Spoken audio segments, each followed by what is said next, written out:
আমরা এড হবো আবার, এটা একটু দেখে নিই।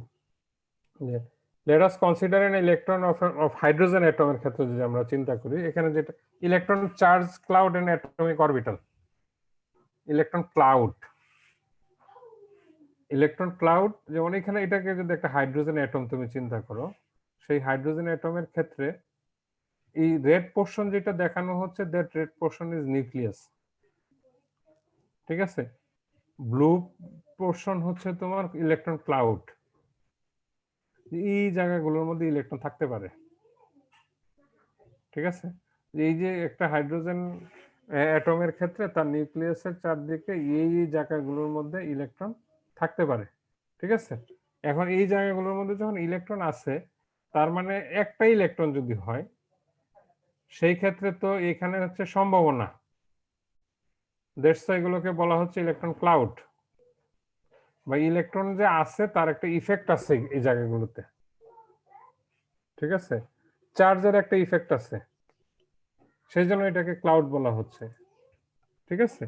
এখন অরবিটালটা হচ্ছে যে কোনটা বলছি, যে অরবিটাল হচ্ছে যে maximum probability of finding electron.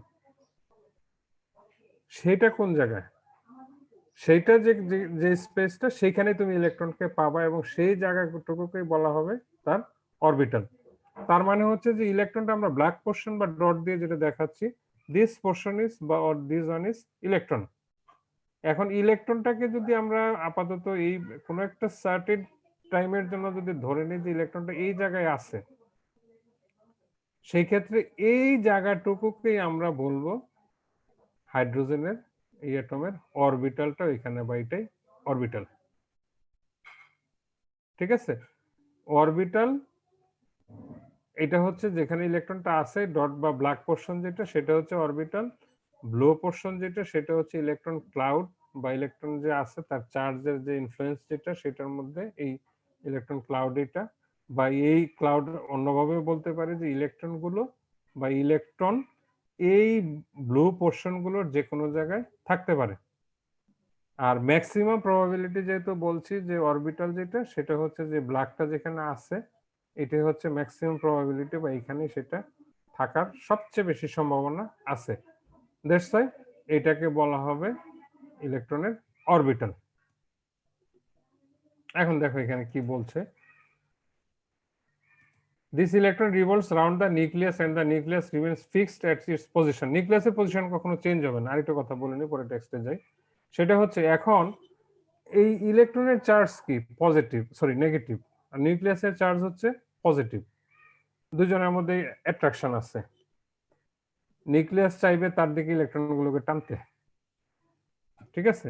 এখন টানতে চাইবে, তার মানে হচ্ছে যে এই পুরো সবগুলো জায়গার মধ্যে থাকার সম্ভাবনা আছে, বা এই ব্লু পোর্শনে সবখানে এটা থাকার সম্ভাবনা আছে। সেই ক্ষেত্রে তারপর ডি ব্রোগলি ফাইনালি যেটা তোমার, সরি ঠান্ডা হয়েছে, ডি ব্রোগলের পরে যেটা আমরা দেখেছি যে শোডিঞ্জারস ইকুয়েশন বা শোডিঞ্জারস কনসেপ্ট, এগুলো সবগুলো থেকে আমরা যে জিনিসগুলো একটা কনক্লুশনে আসছি, বা এই কনসেপ্টগুলোতে একটা কনক্লুশন দাঁড় করানো যায়, সেটা হচ্ছে যে ইলেকট্রনগুলোর, এগুলো particle matter, not only particle matter, এরা particle matter as well as wave nature, দুটো প্রপার্টি এর মধ্যে আছে। They shows duality character, dual characteristics. So dual characteristics show করা, তার মানে হচ্ছে যে এদের ওয়েভ নেচারও আছে, এজ ওয়েল এজ একটা পার্টিকেলের যে ক্যারেক্টারিস্টিক্স আছে সেগুলো তারা শো করে। দ্যাটস ওয়াই কোনো একটা মুভিং ইলেকট্রন একটা ডেফিনিট রিজিয়নের মধ্যে, ডেফিনিট বলতে একটা সার্টেন স্পেসের মধ্যে তার যে কোনো পজিশনে ইলেকট্রনগুলো থাকতে পারে, ঠিক আছে, একটা মুভিং ইলেকট্রন। এখন এটা আগের দিকে যেটা বলা হতো যে একটা পার্টিকুলার জায়গাতে ইলেকট্রনটা আছে, ঠিক আছে। বাট এই কনসেপ্টগুলো, বিশেষ করে ওয়েভ কনসেপ্ট আসার পরে, অরবিটাল কনসেপ্ট আসার পরে, যে জিনিসগুলো চলে আসছে, যে ইলেকট্রনগুলো কোনো একটা স্পেসিফিক রিজিয়ন বা পজিশনে এদেরকে পাওয়া যাবে না। নিউক্লিয়াসের চারপাশে, অ্যারাউন্ড দ্য নিউক্লিয়াস, এই চারপাশে কোনো ফিক্সড পজিশনে এদেরকে আইডেন্টিফাই করা যাবে না। এরা একটা সার্কুলার পাথে মুভ করছে, কিংবা পরবর্তীতে যেগুলো আসছে যে অরবিটালের কথা আসছে, বিভিন্ন শেপের অরবিটালের মুভ করছে, কিন্তু এরা কোথায় আছে এক্স্যাক্টলি এটা বলা যাবে না।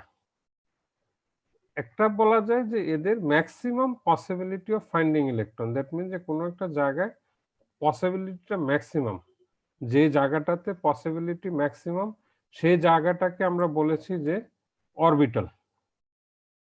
অরবিটাল বিভিন্ন রকমের অরবিটাল হতে পারে, বাট এই অরবিটালের বাইরে বা যে সব জায়গাগুলোতে ইলেকট্রন থাকতে পারে, ইলেকট্রন থাকতে পারে মানে হচ্ছে যে ইলেকট্রন ক্লাউড যেটাকে আমরা বলে থাকি। যে এখানে দেখো যে আমরা যে পিকচারটা দেখিয়েছি, এটা যদি গত ক্লাসে আমরা বলেছি, একটু রিভিউ করে দিচ্ছি। এই পিকচারে আমরা রেড পোর্শন যেটা দেখিয়েছি that is nucleus, black dot যেটা এটা ইলেকট্রন। এছাড়া ব্লু পোর্শন যেগুলো, এই ব্লু পোর্শনটাকে আমরা বলছি ইলেকট্রন ক্লাউড। এই ইলেকট্রন ক্লাউডের মধ্যে যে কোনো জায়গাতেই ইলেকট্রনগুলো অ্যাটমের মধ্যে থাকতে পারে, বাট এখানে ডার্ক পোর্শন দিয়ে যেটা বা ব্ল্যাক পোর্শন দিয়ে যেটাকে দেখানো হচ্ছে, যে এখানে যে পজিশনটা দেখানো হচ্ছে এই পজিশনে ইলেকট্রনটা পাওয়ার পসিবিলিটি ম্যাক্সিমাম। এবং সেটা কেন ম্যাক্সিমাম বলা হচ্ছে, বিকজ যে এই নিউক্লিয়াসের সাথে ইলেকট্রনের একটা অ্যাট্রাকশন থাকবে, ইলেকট্রনের একটা অ্যাট্রাকশন থাকবে। সেই অ্যাট্রাকশনের কারণে, যেহেতু এটা পজিটিভলি চার্জ, এটা হচ্ছে নেগেটিভলি চার্জ, এই অ্যাট্রাকশনের কারণে একটা আরেকটার কাছাকাছি থাকার চেষ্টা করবে। বাট নিউক্লিয়াসের তো সরে যাওয়ার বা সরার কোনো পসিবিলিটি নাই, এটা ফিক্সড। ইলেকট্রনগুলোর যেহেতু মুভ করার পসিবিলিটি আছে, বা ইলেকট্রনগুলো যেহেতু অলওয়েজ মুভিং, বা এদের পজিশনগুলো যেহেতু চেঞ্জ হতে পারে, দ্যাটস ওয়াই ইলেকট্রনগুলো নিউক্লিয়াসটা তার নির্দিষ্ট জায়গায় থাকবে, ইলেকট্রনগুলোই শুধু এখান থেকে নিউক্লিয়াসের দিকে যাওয়ার চেষ্টা করবে, বাট একটা সার্টেন গ্যাপ মেনটেন করবে। ঠিক আছে? এখন এই যে তার মানে দাঁড়াচ্ছে যে কোনো একটা অ্যাটমের মধ্যে ইলেকট্রনগুলো অলওয়েজ নিউক্লিয়াসের কাছাকাছি আসার চেষ্টা করে। That means the probability of finding electron, সেটা হচ্ছে যে নিউক্লিয়াসের কাছে ম্যাক্সিমাম। ঠিক আছে? সো আমরা ওই আরেক কথায় বলতে পারি যে অরবিটাল গুলোকে নিউক্লিয়াসের কাছাকাছি পাওয়ার পসিবিলিটি সবচেয়ে বেশি। এই যে এগুলো নিয়ে আমরা গত ক্লাসে কথা বলছিলাম, তো আমরা বলছিলাম যে অরবিটাল হচ্ছে যে the region in the three-dimensional space in which where there is a probability of finding the electron is called electron charge cloud। আমরা যে ব্লু পোর্শন দিয়ে যেটা আমরা দেখিয়েছি, আর অরবিটালকে আমরা ডিফাইন করেছিলাম the region in the three-dimensional space round the nucleus of an atom where the probability of finding electrons is maximum, সেটাকে আমরা বলেছিলাম অ্যাটমিক অরবিটাল। ঠিক আছে? তো এখন এই অরবিটাল সম্পর্কে পরবর্তীতে বা সোডিঞ্জার্স ইকুয়েশন, আমরা সোডিঞ্জার্স ইকুয়েশন তোমাদেরকে আসলে খুব ইলাবোরেটলি দেখাইনি, ইন্টারমিডিয়েটে জাস্ট ইকুয়েশনটা কিরকম হয় সেটা দেখে আসছো, ওটা কেউ কেউ বলছিল যেটা মুখস্থ করেছো। আর এখানে আমরা যেটা করেছি যে ইকুয়েশনটা খুব সিম্পলি আমরা কার্টেসিয়ান কোঅর্ডিনেটসে আমরা এটাকে ডিরাইভ করার চেষ্টা করেছি, এক্স ওয়াই জেড অ্যাক্সিসে ডিরাইভ করার চেষ্টা করেছি। এখন এই ইকুয়েশনের এই জিনিসটা একটু শোনো, আবার বলি, আমি বলছিলাম কিনা খেয়াল নেই।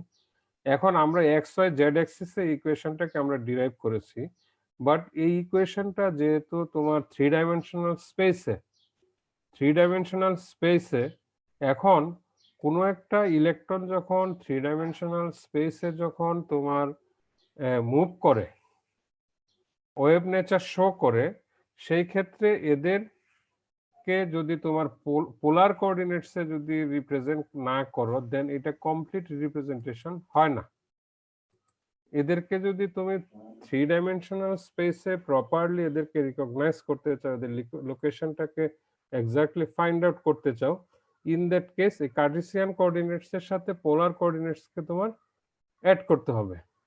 সেটা দেখবে যে বইয়ে আছে, পোলার কোঅর্ডিনেটস অ্যাড করে ইকুয়েশনটাকে ফার্দার মডিফাই করা হয়েছে, সাবস্টিটিউট করা হয়েছে কার্টেসিয়ানের জায়গায় পোলার কোঅর্ডিনেটস, এবং সেখানে দেখে থাকবে যে একটাকে বলা হচ্ছে radial angular momentum, sorry radial wave function. Radial wave function যেটা হচ্ছে যে অরিজিন থেকে তোমার এই যে অ্যাক্সিস যেটা ধরছো বা ইলেকট্রনের ডিসটেন্সটাকে বোঝানো হচ্ছে, আরেকটা হচ্ছে যে angular wave function. Angular wave function, এই angular wave function X Y Z axis এর সাথে ইলেকট্রনগুলো যখন মুভ করবে, যে অ্যাঙ্গেল ক্রিয়েট করবে, সেই অ্যাঙ্গেলগুলোকে বোঝানো হয়ে থাকে। এখন এই অ্যাঙ্গুলার ওয়েভ ফাংশনের ক্ষেত্রে বা আমরা যদি এই পোলার কোঅর্ডিনেটস চিন্তা করি, সেই ক্ষেত্রে পোলার কোঅর্ডিনেটস এর ক্ষেত্রে তোমার তিনটা প্যারামিটার, ওখানে আমরা এক্স ওয়াই জেড দেখে আসছি, তোমরা বোধহয় পোলার কোঅর্ডিনেটস কিছু পরেও আসছে ইন্টারমিডিয়েটে, এখন পড়বে বা ম্যাথমেটিক্স হয়তো পড়ছো।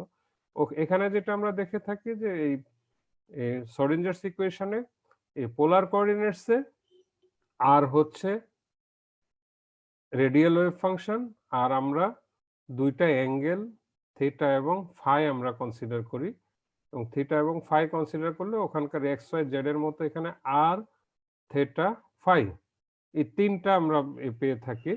এখন এই তিনটা প্যারামিটারকে যখন তুমি এই শ্রোডিঞ্জারস ইকুয়েশন দিয়ে সলভ করবে, সলভ করে যখন এদের গ্রাফিক্যাল রিপ্রেজেন্টেশন দেখাবে, আমি অরবিটালের কনসেপ্টটা কোথা থেকে আসছে বা অরবিটালের শেপগুলো সম্পর্কে আমি একটু বলার চেষ্টা করছি।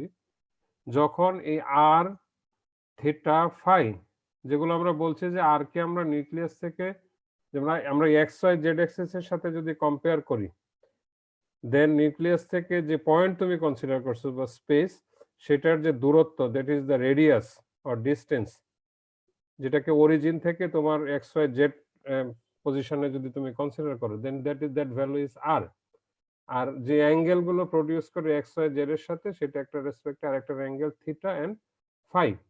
এখন এই পোলার কোঅর্ডিনেটসে আর থিটা ফাই, এই তিনটার মধ্যে আরটা হচ্ছে radial wave function, theta and phi হচ্ছে অ্যাঙ্গুলার ওয়েভ ফাংশন। তোমাদের এত ডিপে যাওয়ার দরকার নাই, এগুলো অনেক বড় হয়ে যাবে, আমি সেদিকে যাইনি, এই জন্য আমি যে খালি জিস্ট জিনিসগুলো বলছি।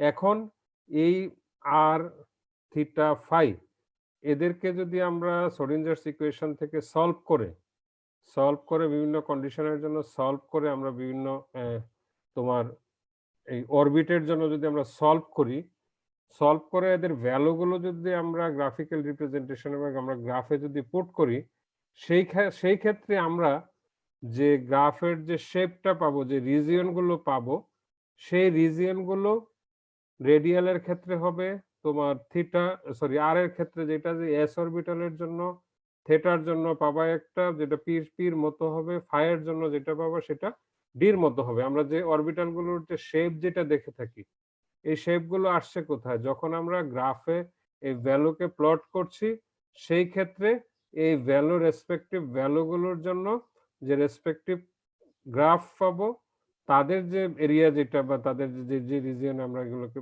পাচ্ছি, সেই রিজিয়নগুলো যদি আমরা দেখি, তখন সেটা দেখবো যে এখন যে আমরা এই অরবিটালগুলোর সাইজ এবং শেপ যেটা দেখাবো, সেটা এই সাইজ এবং শেপগুলো ওই গ্রাফ থেকে আসা।